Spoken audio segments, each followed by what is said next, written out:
Well, here we are on Sanlorenzo's SL62 out on Southampton water, and it's very rare to get one of these boats in the UK, so it's a bit of a treat.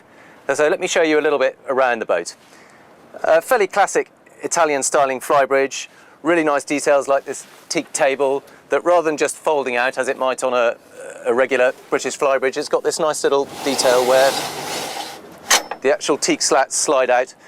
It's just little details like this that make it feel a bit more special, perhaps.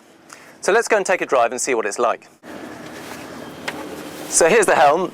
Nice simple layout, big clear chart plotter right in front of you, twin gauges over here, a little bit of a stretch to the throttles, but it's not really a sports boat, it's more about enjoying the moment. Great big yacht style helm, about 5 turns lock to lock. So not a sports boat, but what it does feel is very, very substantial. It's got a couple of big 1100 horsepower MTU engines, and let's open them up and see how she goes. It takes a little bit of time for the turbos to spool up, but what's nice about it is there's no sudden rise up at the bow, climbing over the plane. It just nice and gradually picks up speed. We're now doing about 17, 18 knots. Not a great deal of wash around, it's a nice calm day, but you somehow get the feeling that it could just batter the waves aside, no problem.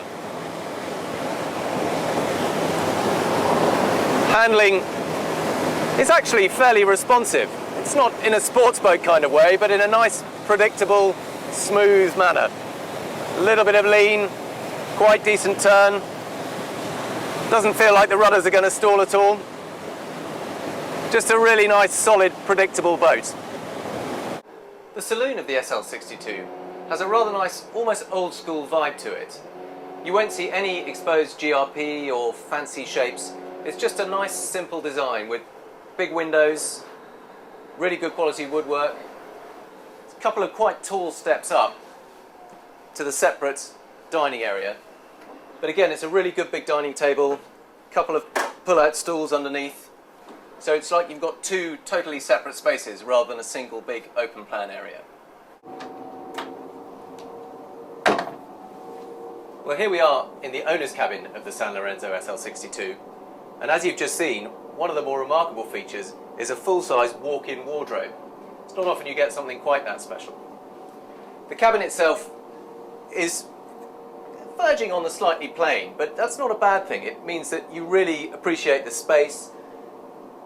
The portholes themselves are relatively small. It hasn't got these huge topside windows, but again, it has a rather nice classic feel about it, and because they've used nice light wood, it doesn't feel too dark. It's just a nice, simple, spacious design. The SL62 is a 3-cabin boat, and we're here in the 3rd cabin.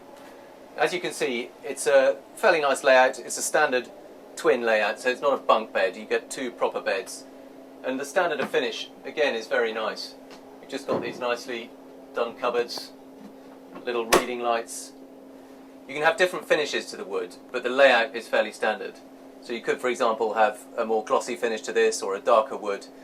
So it's a kind of semi-customised boat. You have some choice, but not a total free hand in the layout. This is the forward VIP cabin, and they've done a really nice job here of getting plenty of natural light in. They haven't got particularly huge oversized portholes, but there's a nice big hatch, a couple of good stainless steel portholes either side, and the use of light fabrics, nice natural kind of feel to it, and these blinds just give it a nice airy feel. Now this is one of the rather more unusual features of the boat. It's a crew cabin, which, as you can see, the access is through the galley, but once you get down there, it's a remarkably good space.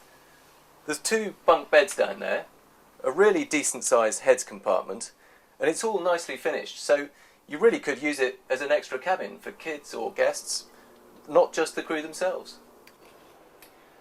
This is the inside helm of the SL62, and it's a fairly classic kind of Italian style, so it's a fixed seat, there's not really any adjustment, big ship's wheel. It's comfortable enough, you just haven't got a lot of options. Be nice to get a little bit of fresh air in here. I know you've got the upstairs helm if you need it, but the sealed windows and quite big frames and surrounds just make you feel a little bit hemmed in. Some nice features though. We've got this little elevating screen for all the ship's systems, so you can keep an eye on them. And night lighting, so that you can make a night passage without ruining your night vision.